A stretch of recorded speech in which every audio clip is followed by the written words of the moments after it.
Welcome to the Supported Living Property Podcast with your host, me, Lisa Brown, the place to learn about supported living property investing.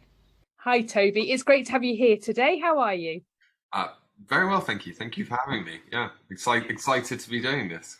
It's great. It's taken us a while, hasn't it? Because of various cancellations on both sides. So it's brilliant to finally get this sorted. For people who don't know you, Toby, do you want to introduce yourself and tell people a little bit about you? Sure. So I come from a third generation real estate family, construction and development. It's all right, it's fine. Sorry, this will keep happening. There's a lot of people in this office, so let me lock that. Aaron Yahaya, my colleague, photobombing us. So yeah, I come from a third generation real estate and construction development family, which focused on new build residential construction mostly and student stuff. So a lot of government contracts, social housing, etc. So I left school at 15 to go and work for them. Worked as a realtor, and then I moved into agency, development consultancy, and my own developments. Following on from that and the amount of research and due diligence I was doing to actually do deals, I got involved with a project called Spriff.com, which was one of the first centralized property data platforms in the UK about 7 years ago. I think that grew to be the largest one by paid users in the UK. It's still a very successful business. But for me, I wanted to get back into developments and actually not so much just selling services as actually, licking bricks, as Aaron would say. I like that. That's a great term. And where's your relationship with supported housing come from? Where's that coming? So Oparo, which is what we do now, which is the first algorithm-driven real estate investment company in the UK. When we first started, we worked on a proof of concept using mandated partners. And one of our first mandated partners was a housing association who at the time had about 500 units, and they were looking to expand their presence into London. They approached us and said, can you find us assets? We said, we can find them, we can fund them, we can deliver them, and all the rest of it. And the reason we're particularly passionate about supported is, myself, I have an autistic sister who about 20 years ago, when she left the Steiner school, really needed supported accommodation, because there was care provision, or there was like Steiner schools with the aim to get people to be able to live semi-independent lives, but there was kind of not much in between. Unfortunately, because she didn't really have the opportunities, she sort of went back to being non-verbal for the first time. Non-verbal again, having the school got her really confidence up, and so that I viewed that as a shame. And also our CEO, Babak, he used to be involved in an organisation that was also trying to do solve some of the issues surrounding homelessness. We as a business, we like to believe, we're a profit-driven enterprise, but at the same time, we equally believe in purpose. So the profit's not the only motivator for us, but at the same time, nor is purpose. We're a combination of the two to try and have a wider impact. Fantastic. So what actually day to day, what is it that Apparo are doing? What is it that you're trying to achieve at the moment, Toby? Sure. So Apparo's objectives are to have a wide-reaching social impact and improve the lives of people, and we do that through managing relationships with investors. We typically have historically worked with hedge funds, family offices, and now we're moving more into the realms of patient capital, be that pension fund money, insurance company money, in order to provide a turnkey solution for providers and local authorities to find them assets, buy them assets, build them assets, deliver them high quality, psychologically informed environments to provide supported or mainstream social housing. So when you're talking about assets, you're talking about property, you're talking about people's homes, is that right? Homes. Yeah, Homes, yeah, absolutely. So it's about using big chunks of money and directing that towards creating homes for people. It's an interesting thing. So when you talk more with investors and funders, you're talking assets, but then when you're talking with providers and local authorities, it stops being an asset, it becomes a home. So it's remembering to switch between the two, because funders typically as long as they're getting their yield and there's an ESG element to what we do, which they're very keen on. But and by the ESG element, for those who aren't familiar with that terminology, just remind us what that means. Environmental, social and governance.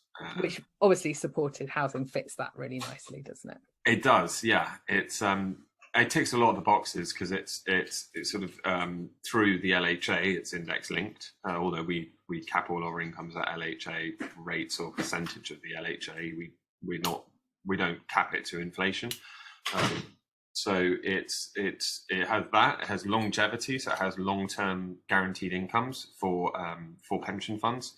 Which helps solve some of the issues surrounding pensioners in retirement who've worked all their lives, ensuring they actually have enough money in retirement to survive and not have their income completely compressed by inflation. So yeah, but when you're dealing with them, it's more about funders, it's more about assets, but actually that asset really is a home. So it's I find I spend my time learning a lot of acronyms and a lot of jargon and a lot of different languages within the real estate and finance world, so I can sort of wear both hats in terms of being a pure real estate person, but also at the same time being able to talk to the people that can actually provide us with the backing to make the change we want to see.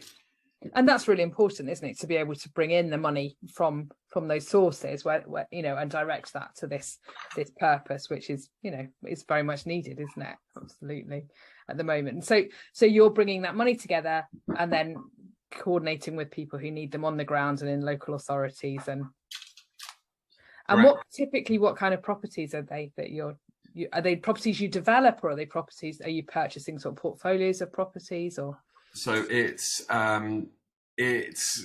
typically been supported accommodation, which can be anything from 3 to 12 bed units per site.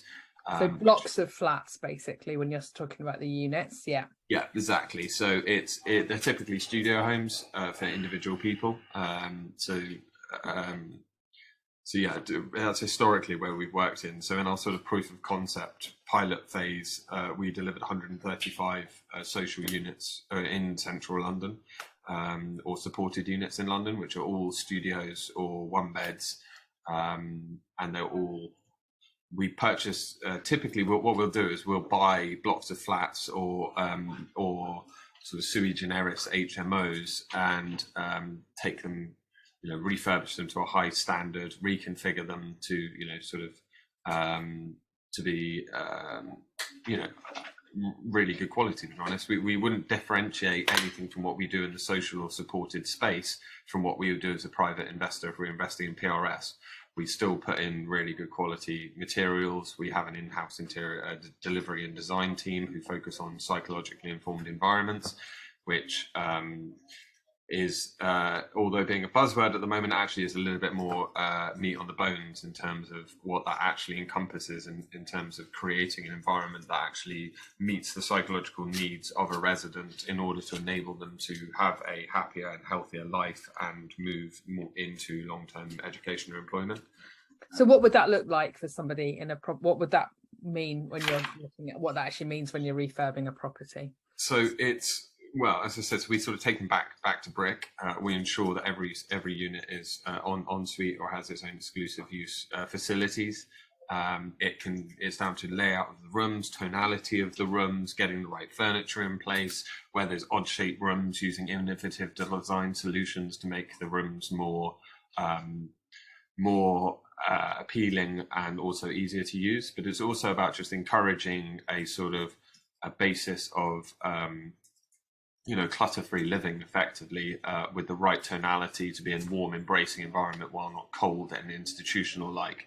So it's going the extra distance instead of just putting down, like lino flooring, as I've seen some people do in this kind of space, or really like saving on. It's putting in things like, LVT, like tiles, like flooring tiles, which feel like wood, so they have that warmth about them.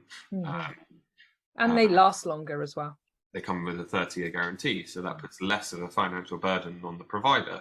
But I mean, we've been very we've been very proactive in reducing costs so that we can provide better quality units for cheaper costs, even if that means importing products in order to save on costs to actually provide a better quality than you would necessarily be able to afford to. I mean, I think that's one of the misconceptions about the space, is that it's where you put housing or you put homes that you can't rent on the open market. Well, that'll be good enough for people and supported, so let's put them in it. Like Absolutely. Yeah, it's a big bugbear of mine, to be honest with you. It's sort of differentiating or thinking that people should be treated differently just because of their circumstances. But I mean, our units, conversations, then someone starts, it's not quite good enough for private rentals, so I thought it'd be good for supported living, Lisa. No. You need to do it better. It's but I mean, this is London prices, obviously, in London transaction costs, but we put about 29,000 into every unit we do in terms of refurbishment, conversion, etc. And that's for a studio or a one-bed flat. So Correct. they're expensive refurbs, aren't they, compared to what you can get away with doing if you're doing it on the cheap. So yeah, exactly. No, there's no cutting corners of it. And the tenant groups that you're working with generally, what kind of support needs do people have? Who are you working with generally? So historically, on our supported portfolio, we've worked with vulnerable adults. So it's typically people who've been homeless or couch surfing. A lot of people out there, especially in London, who are homeless and couch surfing. And I think if COVID showed us anything, it's that actually with the right funding and with the right solutions and the right momentum, there can be a lot done to actually ensure that people don't have to sleep rough or don't spend, long time floating between couches. I mean, if you don't have a secure home where you can actually take good care of yourself, what chance do you have of getting into employment, education, or, just even living a bit more of a structured life? So there could be that. It can be survivors of domestic abuse. It can be ex-forces. It can be people with mental health needs, or people who are in recovery from substance abuse, I should say, not misuse. And even people down to long-term healthcare needs. I happen to know at the moment we've got a couple of tenants who are going through long-term healthcare treatments, and which makes them impossible for them to work. But also they need to have that kind of community engagement and support in order to perhaps help them get to hospital, help them do shopping. So on our supported portfolio, we do work with registered providers, and typically our expectation is for them to do provide support services and to be there. At the provider we built our first portfolio with, I know that they have a 24-hour response line where tenants can call them at any time, and they have boots on the ground in the area. They visit the properties. They claim weekly, but every time I seem to go there, there seems to be someone from the RP there. So I think they spend a lot more time there than they would allude to, because it is actually, you've got to have a personal touch. It's not just charging more rent and putting people in buildings. That just doesn't cut the mustard. No, absolutely. And do you tend to work with any organisation, or are you quite discriminating about who you work with? Do you have a sort of set of criteria of who you work with? So we are discerning in who we work with, in terms of we want people to have the right motivation and agenda. So we work with a lot of community organisations.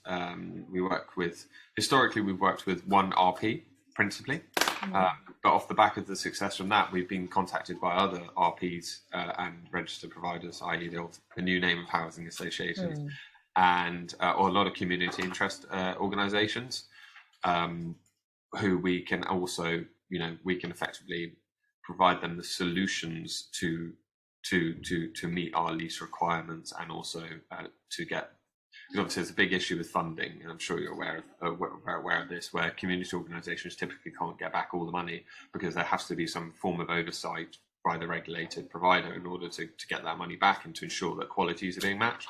So on the basis of the quality we provide now, we do have providers who are interested in doing management services for community organisations who have that impact in that community. So I'm starting to discover there's a lot of CICs, for instance, who are really good people who are not in it to make a buck. They have lived experience, they have family experience in the space, they want to do good. The council are willing to work with them because they've got personal relationships, but then funders like us struggle to back them because they're not registered. But fortunately, there are upcoming solutions for this now to actually ensure the oversight, because the delay in becoming a regulated provider these days is prohibitive to actually to having an impact today. Yeah, and the cost and the time burden in getting there is huge, isn't it? So that's really interesting, and that's really exciting to hear that you're able to work with different organisations, because I think that's been one of the big restrictions, I think, for some of the funding tranches has been that it's very restricted to large established providers, and it doesn't allow for those innovative providers who are doing things brilliantly, you know. Yeah, so that sounds really, really exciting and really positive. And you were talking about some changes in the way that you're operating, and some as you're sort of identifying some different needs that are there. Tell me a little bit more about that. Well, we're very excited because no, we're always going to continue doing parasocial and supported housing, because it's something we as an organisation believe in, right?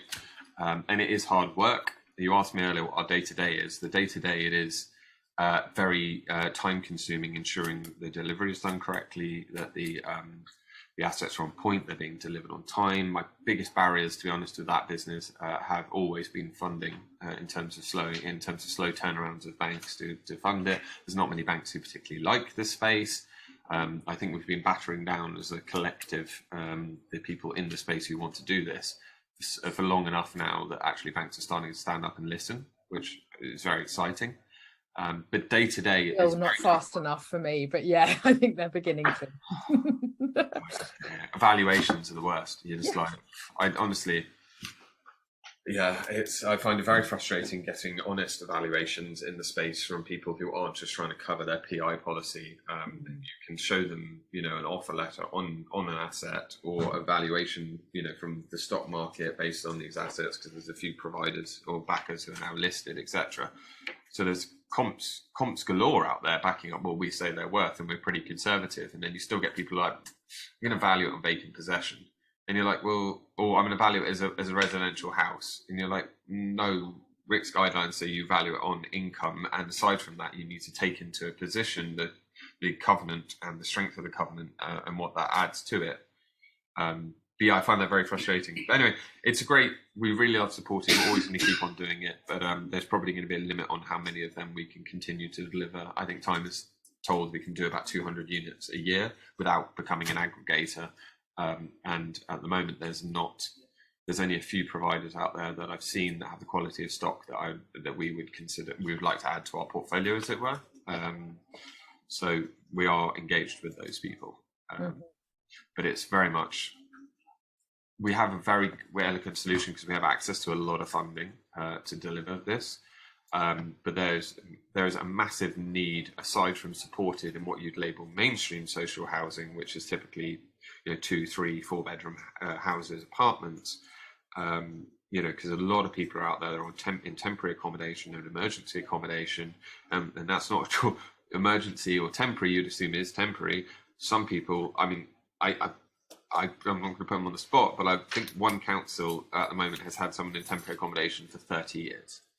One London council, and on average, it's in the years. This costs councils a fortune. Also, again, how do you expect a family to, have good success in school, education, or in employment? If you are living 4 to a B&B bedroom, right, which is not uncommon. No, sadly, it isn't. No. So there's a huge need for what you can typically term more mainstream social housing, but about half of mainstream social housing also have additional needs that are just not being met. So the funding line we've just managed to unlock allows us to deliver more mainstream social housing as well, whether that's sort of a right to buy back model or that's new build social housing. We are actively looking for RPs and in particular local authorities to help reduce some of the reduce some of the burdens on the state that are experienced by that, due to, it's a lot to do for any organisation to do everything, right, cradle to the grave. And councils house people very well, and they manage people, and they deal with the social care needs of people incredibly well. But unfortunately, due to funding cuts from the 1980s and 90s, they haven't necessarily had the right infrastructure or teams in place to deliver new build social housing or do that asset management side of the business. So we are there saying, look, we can be your outsourced turnkey provider where we can fund it, deliver it, and actually help some of the carry some of the burden effectively. And that's what our new funding lines have opened up, that ability to be able to do that for them. That's interesting. So you're going to keep that, you do that in addition to carrying on doing the supported housing sort of on the side and keep that going. That sounds really interesting. Do you have any advice or tips and guidance for property investors who are looking to come into this space, Toby? What are your thoughts about that? I mean, yes, I'm always happy to talk to people and give advice, but I mean, it's an opinion and it's nothing more than that. But it's an opinion from someone who's been in this space for a while. So what is your opinion? Share that with us. Sure. So I think it's a difficult space to do right. I think it's a very difficult space to from a standing start to prove to people that you're right in it for the right motivations and opinion. I think there is a big opportunity for individual private landlords to focus more on the smaller end of the market. The more I hesitate to word. No, I'm not going to use it. I'm going to say specialised. I was going to say niche, but I didn't feel comfortable with that. But specialised, the specialised social housing, where typically it is more support needed by the residents. So where there's more support needed by the residents, such as smaller units. So, for instance, people with complex needs or SEN who perhaps need a full-time living carer is not what we are set up to support. Neither our providers are, nor we as a delivery partner, because it's a lot of work and doing like 3 supported units in, say, a semi-detached house is just not what we are set up to do anymore. So I think there's a big opportunity for private landlords and smaller providers, especially those who don't perhaps need as long leases, which is what funding requirements typically institutions have.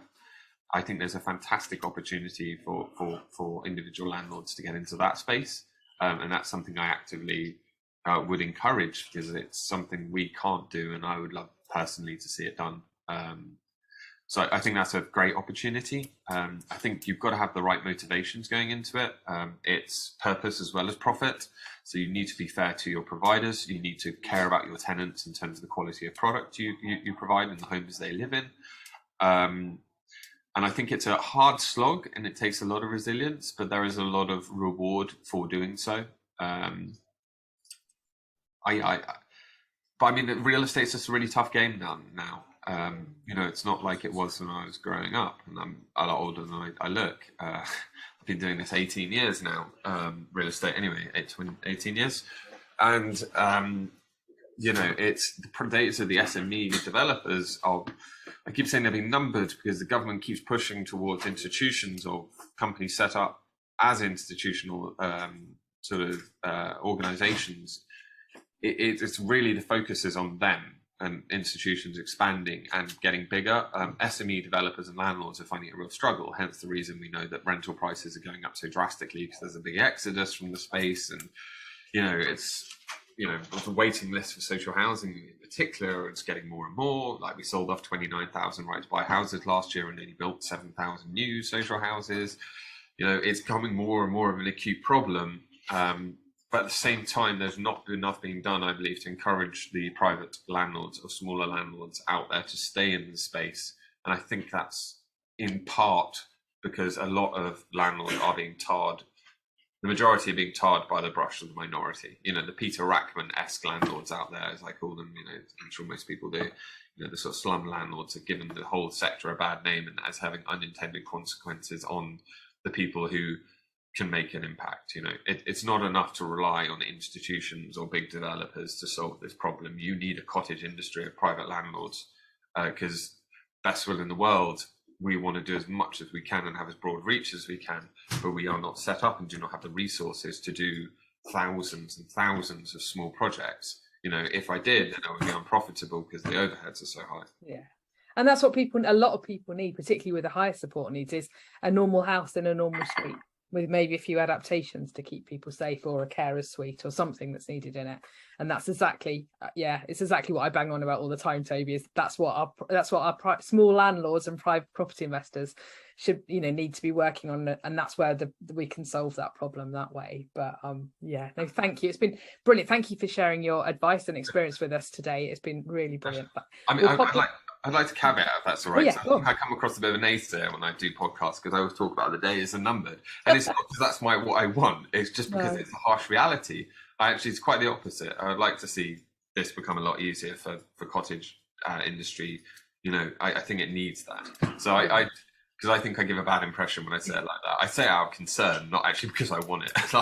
Yeah, absolutely. And I think, there are things that we need to get right, and we need to change. And, one of them is finance for small scale property investors, and insurance for small scale property investors. There's a few bits and pieces that we can change, and which I'm banging on about all the time for everyone who follows me on social media. I know, but that changing these things will actually make it more accessible and mean that more property investors can get into it. And I think we'll get there with that eventually, but I'd like to see somebody create an actual product specifically targeted at this, because at the moment you've got the likes of Shawbrook and Cambridge and Counties. They'll fund sort of HMO buy-to-let mortgages, and they're very good lenders, but there's nobody out there who's really come out specifically with a ESG compliant supported product, which to me is ridiculous when they're offering me like 75 basis point reductions for improving in energy efficiency. Some banks, not those banks, other banks. And I'm like, why didn't you give me 75 basis point discount for providing actually a social impact to a community, and actually lend against it, and don't just give me loads of reasons why you can't all the time. It's so frustrating. It is. There are a few products out there, but they're really expensive, and it's actually they're not looking, to me, they're inflating the risk, and I think it's looking at actually that these should be at the same level as buy-to-let mortgage lending. That's where we need it to be for it to work. But yeah, for moral absolutely. reasons, if not financial. Yeah, exactly. Toby, thank you. We'll pop your contact details in the show notes, so if people want to find you, they can find you there. And thank you very much. Take care. Thank you for your Bye. time. Bye. Bye.